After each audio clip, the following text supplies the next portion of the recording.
Olá, bom dia, meu amado, minha amada. Mais uma vez estamos juntos para uma aula, para uma ministração da palavra, para que a gente possa aprender com a vida de Davi. Hoje, especificamente na lição número 9, eu vou falar sobre a restauração espiritual de Davi. Mas antes, curve sua cabeça, vamos orar a Deus. Deus amado, Pai eterno, Senhor, eu não sei, Senhor, como está o coração de cada irmão, de cada irmã, de quem está assistindo, mas eu te peço, Espírito Santo, abençoa, Senhor, cada vida, abençoa, Senhor, cada lar aqui representado e usa mesmo, Senhor, a minha vida, Senhor, para transmitir do teu ensinamento.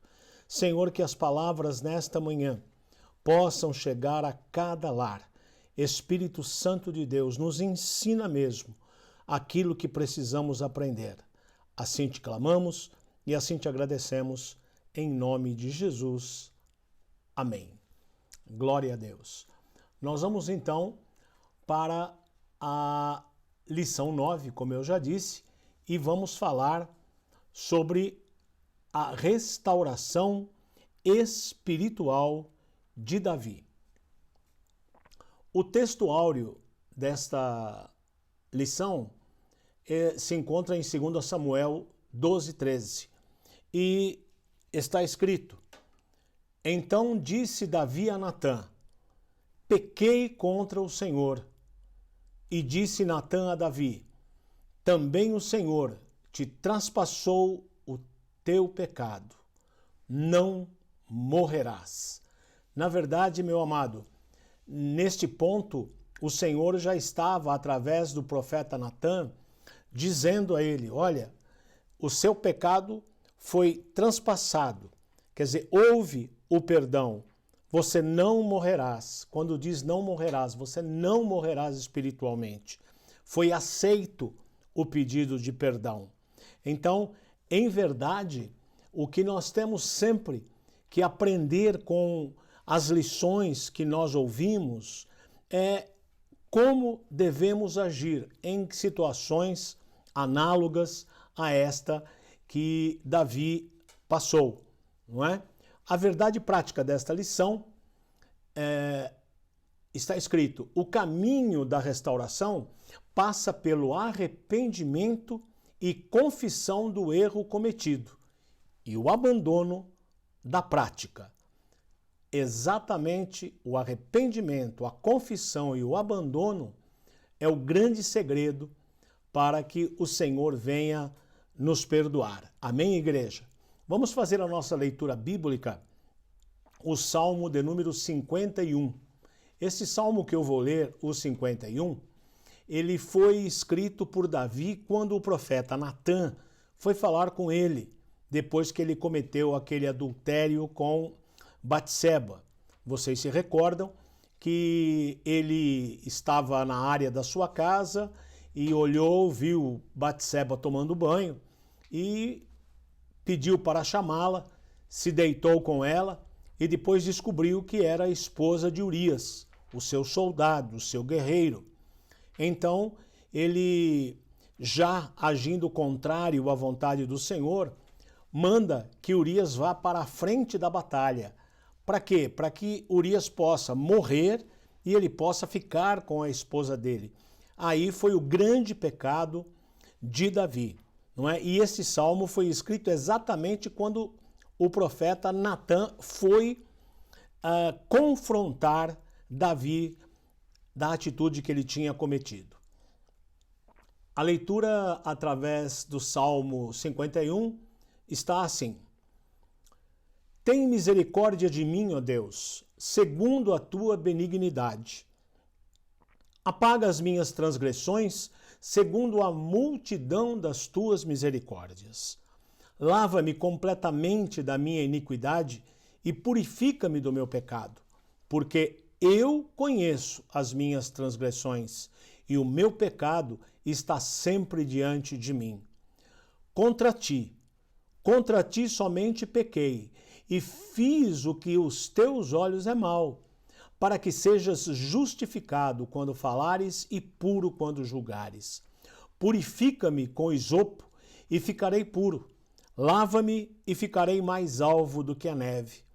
Faz-me ouvir júbilo e alegria, para que gozem os ossos que tu quebrastes. Esconde a tua face dos meus pecados e apaga todas as minhas iniquidades. Cria em mim, ó Deus, um coração puro e renova em mim um espírito reto. Não me lances fora da tua presença e não retires de mim o teu Espírito Santo. Torna a dar-me a alegria da salvação e sustém-me com um espírito voluntário. Os sacrifícios para Deus são o espírito quebrantado. A um coração quebrantado e contrito não desprezarás, ó Deus. Amém? E nós aprendemos com Davi que, como homem, Davi errou. Como homem, Davi quase veio a sucumbir. No entanto, ao contrário do que Saul fez, Davi não tentou justificar-se. Mas qual foi a atitude de Davi? Ele se arrependeu e arrependeu-se profundamente. Ele reconheceu o seu pecado. Amém, igreja? A palavra-chave é restauração. O que é restauração? Restauração é o restabelecimento de uma situação vivida anteriormente. É o conserto. Na verdade, é aquilo que nós precisamos muitas vezes, de conserto, não é, meu irmão? O relacionamento pecaminoso de Davi com Batseba, ele foi rápido, mas as suas consequências foram duradouras. Até ser confrontado com o profeta, ele agiu à semelhança dos nossos primeiros pais, que também tentaram ocultar seus pecados. Isso está lá em Gênesis 3, de 1 a 13. Todavia, uma vida de pecados ocultos apenas prolonga o sofrimento de quem os comete.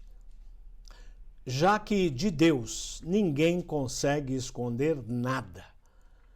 Por certo, Davi só obteve paz espiritual após dizer a frase que resume a atitude de um pecador arrependido.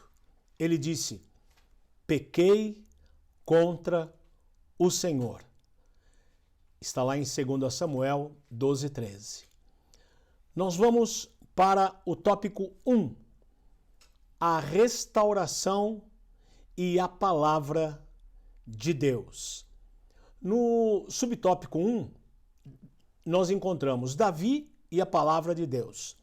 Davi, certamente, meu amado, minha amada, era um homem que amava a palavra de Deus. Entretanto, podemos afirmar com toda segurança que no momento da sua queda espiritual, Davi ele estava longe da lei divina.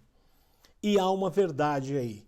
Toda vez que você vê um irmão que se afasta da palavra, que se afasta da igreja, normalmente o caminho deste irmão, desta irmã, vai ser difícil. Porque quando estamos ausentes da palavra, nós não podemos ficar ausentes da palavra. Quando estamos longe da palavra sagrada, o inimigo ele vai arrumando armadilhas, pequenas armadilhas, pequenos deslizes. Por isso que é muito necessário estar perto, próximo da palavra sagrada, porque assim estaremos perto de Deus. Poderia um homem estar agindo de acordo com a palavra de Deus e ainda assim possuir a mulher do seu próximo e mandar matar o seu marido, como fez Davi com Urias e Batseba? Por certo que não. O mais simples é entendermos que Davi se tornara um burocrata, um crente com uma vida devocional pobre. E por isso, ele não percebeu a própria fragilidade, nem tampouco Davi percebeu a cilada que Satanás armou contra ele. Davi estava no lugar errado, na hora errada e olhando para a pessoa errada. Ele estava, ao invés de estar com seus soldados no fronte, na batalha, ele estava na sua casa, no seu terraço, olhando para a janela, vendo Batseba tomar banho. Foi quando despertou nele aquele desejo de possuir Batseba. Se ele estivesse na guerra, se ele estivesse junto com os seus soldados, estivesse no lugar certo, na hora certa e próximo da palavra do Senhor, com certeza isto não teria ocorrido. Davi, ele foi confrontado pela palavra de Deus pronunciada pelo profeta Natã.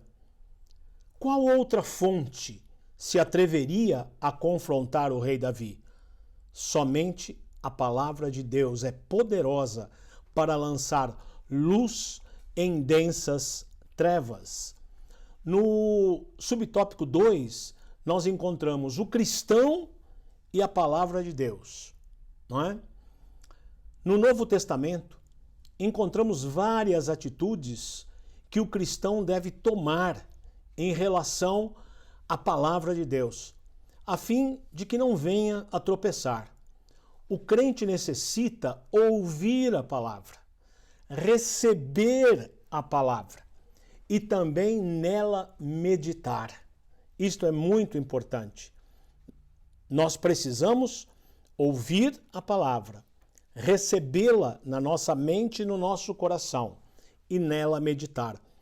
Vamos recordar o que está escrito em o Salmo de número 1, nos versos 1 e 2. No verso 1 está escrito assim: Como é feliz aquele que não segue o conselho dos ímpios, não imita a conduta dos pecadores e nem se assenta nas rodas dos zombadores. Isto acontece, meu amado, quando nós estamos num local onde não é um ambiente próprio para a gente. Ali existe muita bebida, ali existe palavrões, ali existem piadas maldosas. Ora, nós como servos do Senhor, nós não podemos permanecer, ficar junto nesta roda dos zombadores, dos ímpios, porque nós estamos agradando a quem está ao nosso lado, mas estamos desagradando a Deus. E muitas vezes nós encontramos isto numa festa. Tem pessoas que fazem festa, aniversário, casamento, e lamentavelmente a gente vê com bebida, com cerveja, com uísque, mas é servo do Senhor. Aí a pessoa vem e fala: não, mas eu permiti a bebida porque minha irmã, ou meu irmão, um parente meu, está vindo do interior e eu não quero desagradá-lo. Ei, é melhor desagradar o parente, é melhor desagradar a visita do que desagradar ao Senhor. Nós devemos ter uma conduta ilibada.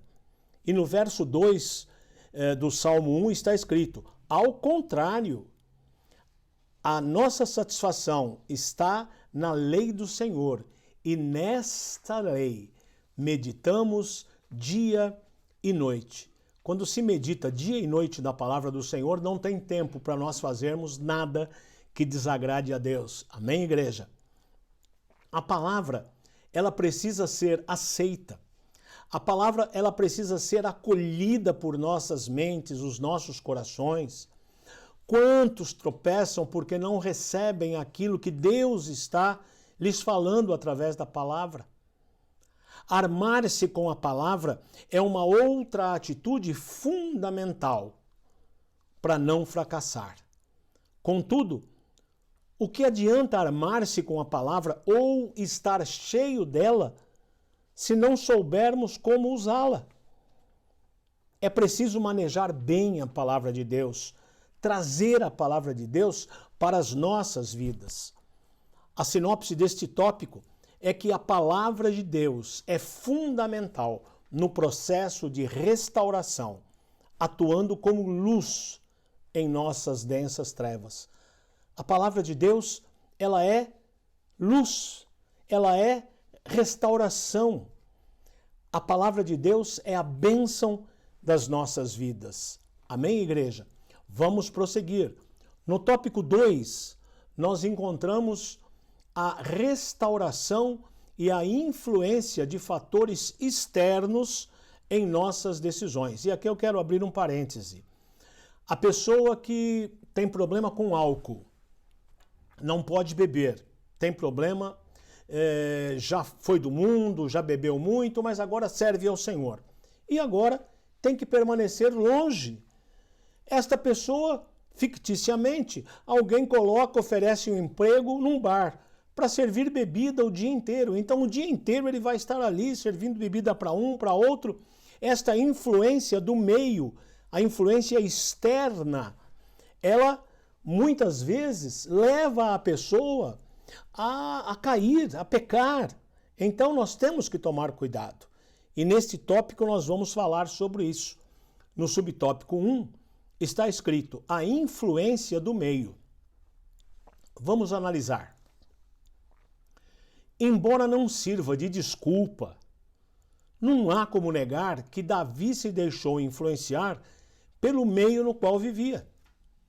Que meio é esse, pastor Jorge? Na cultura do Antigo Oriente, os reis eram quase semideuses, podendo exercer um poder absoluto e ter praticamente tudo o que eles queriam. Ser um homem de várias mulheres era algo considerado normal naqueles dias. Com Davi não foi diferente. Esta influência do meio em que ele vivia fez com que ele desejasse e efetivamente possuísse Batseba, sem dar conta do grande mal que ele estava praticando.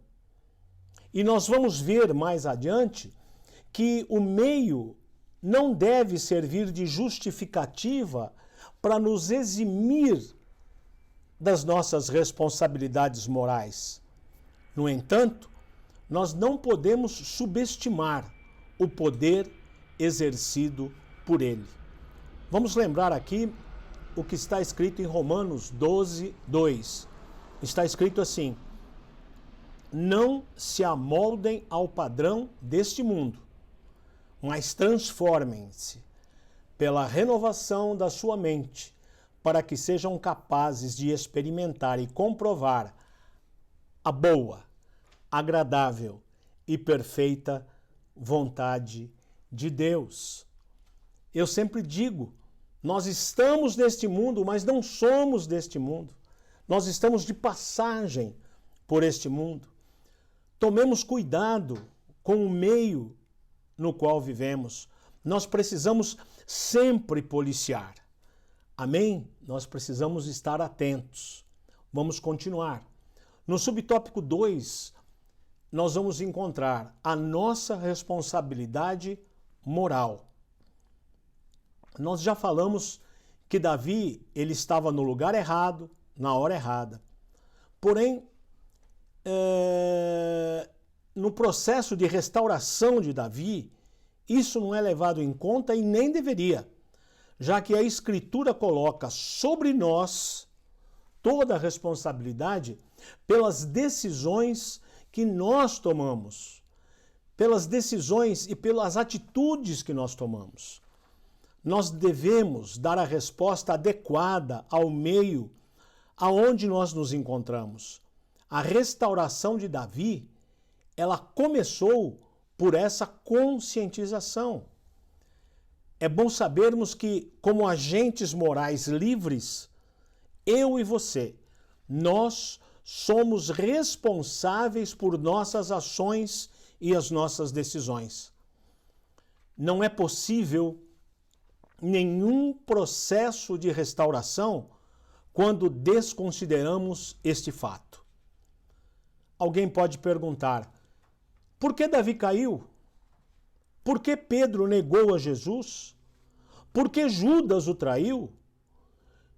Em todos os casos, de quem é a culpa? Deus pode ser responsabilizado pelas ações destes homens? Alguns destes homens foram predestinados para cometer este ato? Em todos esses casos, quer estivessem motivados por agentes de tentação externos ou não, a Escritura põe a responsabilidade destes atos sobre cada um deles. Então, a culpa foi de Davi, a culpa foi de Pedro, a culpa foi de Judas, a culpa é nossa quando tomamos alguma atitude que desagrada a Deus. É por isso que, para ser restaurado, Davi exclamou: porque eu mesmo reconheço as minhas transgressões e o meu pecado está sempre diante de mim. Ele reconheceu que as transgressões ele havia cometido. Porque quem comete um pecado ou faz algo nesse sentido não esquece, aquilo fica incomodando. E aonde ele vai? Eu imagino, estou aqui conjecturando, depois que ele ficou com Betseba, ele ficava pensando em Urias, ele ficava pensando nos acontecimentos, e o pecado persegue aquele que peca, não é? E a nós? Passamos por isso também? Temos algumas coisas que nos perseguem? É hora de fazermos como Davi. E nesta ministração desta aula, eu também estou aprendendo muito. Nós devemos trilhar o caminho que Davi trilhou. Nesse tópico 2, nós aprendemos que o meio em que vivemos exerce uma poderosa influência sobre todos nós.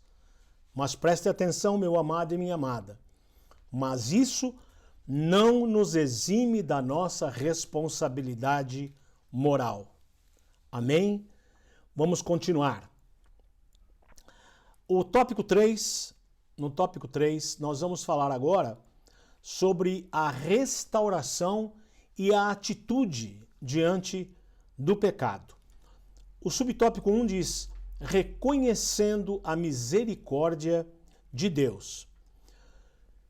Possivelmente, nenhum obstáculo é maior no processo de restauração do que o sentimento de indignidade que a culpa produz.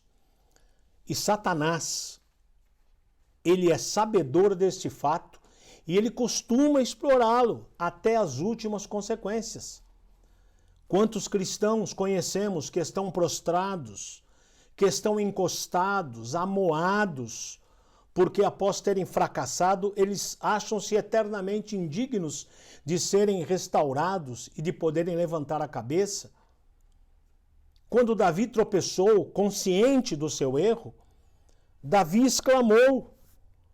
Do fundo da sua alma, ele disse: tem misericórdia de mim, ó Deus, segundo a sua benignidade.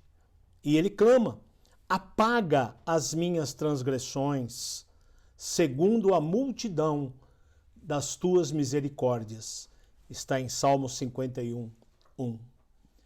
Na verdade, a restauração, ela só é possível, meu amado, minha amada, porque Deus é gracioso para conosco. Ele está sempre pronto a mostrar seu favor imerecido. De fato, um dos significados da palavra graça é favor imerecido. Davi, o rei Davi, ele estava consciente de que para ser restaurado, ele necessitava do favor e da compaixão do Deus eterno. No subtópico 2, nós encontramos reconhecendo a nossa pecaminosidade e a santidade de Deus. Nos versículos 2 e 3 do Salmo 51 que nós lemos, Davi reconhece a sua iniquidade. Ele reconhece que transgrediu. Davi reconheceu a sua transgressão. Estas duas palavras são usadas para nomear a malignidade do pecado, não é? A transgressão é maligna e a sua consequência imediata é a culpa. Somos portadores de uma natureza pecaminosa e o reconhecimento deste fato é importantíssimo no processo de restauração, o mesmo processo pelo que passou Davi. Por que culpar o outro quando, na verdade, somos a causa do problema? A ordem do processo de restauração é sempre essa: arrependimento, conscientização, confissão e abandono da prática pecaminosa. Davi, quando ora, diz: esconde a tua face dos meus pecados. Nenhum pecado é tratado devidamente se não se leva em conta a santidade do Senhor. O pecado, ele é cometido primeiramente contra Deus e a sua palavra. A nossa transgressão deve provocar um sentimento de vergonha diante da divindade que é santa. Se o pecado mancha a nossa vida e agride a santidade de Deus, nós precisamos urgentemente ser purificados. Por isso, Davi exclama: purifica-me com isopo e ficarei puro. Lava-me e ficarei mais alvo do que a neve. Glória a Deus por isso. Na sinopse desse tópico 3, nós estamos vendo o reconhecimento dos nossos pecados, o reconhecimento da santidade e da misericórdia divinas, que são fundamentais no processo de restauração. Sabe, meu amado, minha amada, alguém poderia perguntar, ou alguém poderia questionar, mas Saul também transgrediu a lei do Senhor. E em virtude disso, Saul não perdeu o trono. O que o tornou diferente de Davi? Por que Davi pecou lá com Betseba, com Urias, e não perdeu o seu reino? A diferença entre Saul e Davi está na atitude dos dois em relação ao pecado. Ao pecar, Saul tentou justificar-se, transferindo a responsabilidade para o povo. Ao passo que Davi, ele arrependeu-se profundamente. Atualmente, o crente que não reconhece seus erros e rejeita a disciplina de Deus, trilha pelo mesmo caminho que trilhou Saul. Nós precisamos compreender que o caminho da restauração de Davi passa pelo arrependimento, pela confissão e abandono do pecado. Precisamos nos conscientizar da importância da Bíblia para a restauração espiritual e reconhecer também a influência do meio nas decisões que tomamos. Ou pecando ou não, mas temos que reconhecer. Não há por que vivermos sob o domínio do pecado, uma vez que a Escritura nos assegura de que o sangue de Jesus quebrou esse domínio e tem poder para nos purificar totalmente dele. Vamos ver, meu amado, minha amada, o que está em Romanos. Romanos 6,14 está escrito assim: pois o pecado não os dominará, porque vocês não estão debaixo da lei, mas debaixo da graça. 1 João 1, 7, 9 diz: se porém andarmos na luz como ele está na luz, temos comunhão uns com os outros, e o sangue de Jesus, seu Filho, nos purifica de todo pecado. Se confessarmos os nossos pecados, ele é fiel e justo para perdoar os nossos pecados e nos purificar de toda injustiça. Glória a Deus por isso. E a nossa conclusão: a Escritura comprova que Davi foi totalmente restaurado diante de Deus. E suas poesias, expostas nos Salmos, confirmam esta restauração. Davi ficou biblicamente conhecido como um homem segundo o coração de Deus. Contudo, no processo de restauração, cabe a mim e a você, cabe a nós demonstrarmos uma atitude de arrependimento, de confissão, de quebrantamento e de abandono, assim como fez Davi. Lá em 2 Timóteo 2,15 está escrito: procura apresentar-te a Deus aprovado como obreiro, que não tem de que se envergonhar e que maneja bem a palavra da verdade. precisamos manejar bem a palavra da verdade. Meu amado, minha amada, neste finalzinho da ministração, eu gostaria de terminar com uma passagem, uma pequena passagem que está no Contos de Paulo e Vilmar, número 2. Já que estamos falando de Davi, não é?